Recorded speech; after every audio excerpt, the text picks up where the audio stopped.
Satoshi Nakamoto, the anonymous creator of Bitcoin. For years there have been constant efforts to figure out who this mysterious figure is, but no one so far has been able to definitively find him. That brings us to this man, who claims to be the unknown Satoshi Nakamoto. He has claimed for years to be the creator of Bitcoin, but is he? My name is Craig Wright. I am the creator of Bitcoin, and some of you know me as Satoshi Nakamoto. But he's been claiming this for years.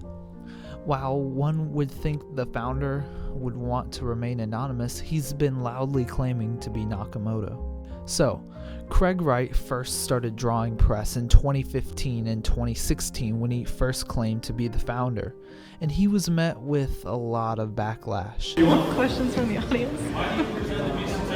I don't. Why do you pretend to not be a total fool? So obviously, if you say you're the founder, you have to prove it. Now, Craig Wright had already tried to prove he was the founder before.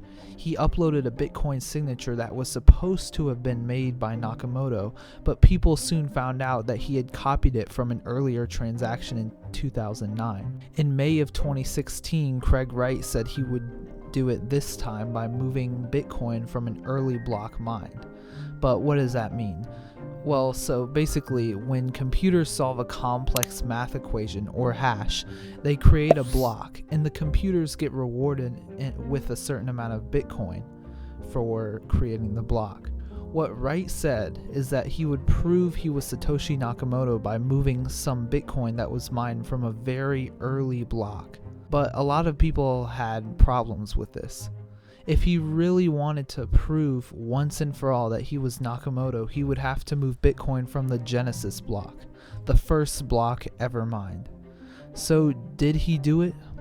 No. He later said that he did not have the courage to proceed.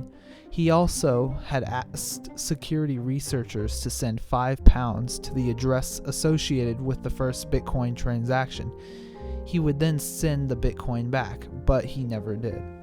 So you might think, well, that's that.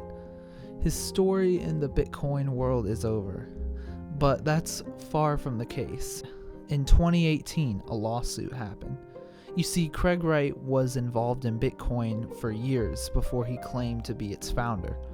Craig Wright and David Kleiman created W&K Info Defense Research LLC. It was a company that was big into Bitcoin mining. Now, Wright was sued because he allegedly swindled his partner out of hundreds of thousands of Bitcoins, totaling to $5 billion. Now, the suit said it was unclear whether the two partners were founders of Bitcoin, but they were obviously in it during the very early days. Now, keep this lawsuit in the back of your mind as the video continues. Now, Wright loudly proclaimed that he was the founder of Bitcoin, and there was always huge criticism. For one, Vitalik Buterin, the founder of Ethereum, had some words to say.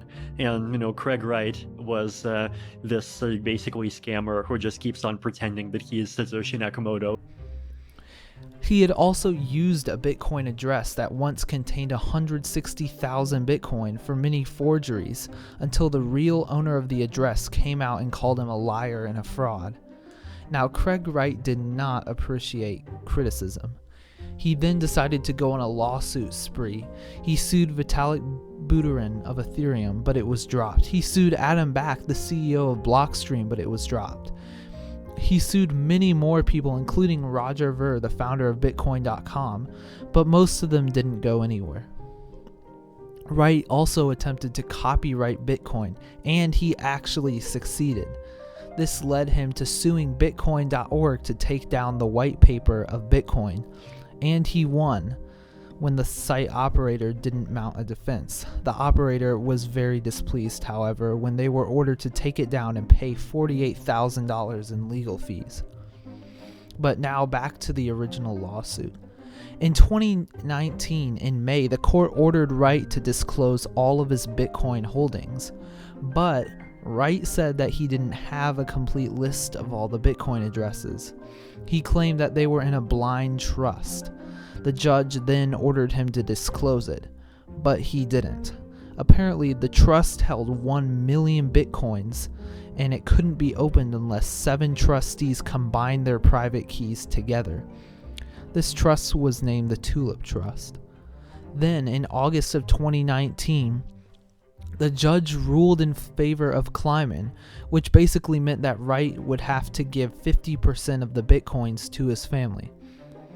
But how was he going to get those bitcoins? And this is where it all ties back into whether Craig Wright is Satoshi Nakamoto.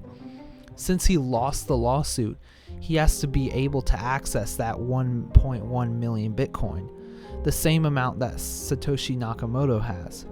So the court orders him to unlock the TULIP Trust by February 3rd of 2020. But Wright is not done with the fight. He challenged the decision and he won. Just recently, this December, Wright won the rights to keep his Bitcoin. He was able to keep the 1.1 million Bitcoins that he might not even have access to. So is he the creator of Bitcoin? Well, he hasn't definitively proved it yet. Wright says that he will prove that he is, but with his history, it's hard to know whether he actually will. But will Bitcoin become obsolete when quantum computers could hack it? Find out in this video here.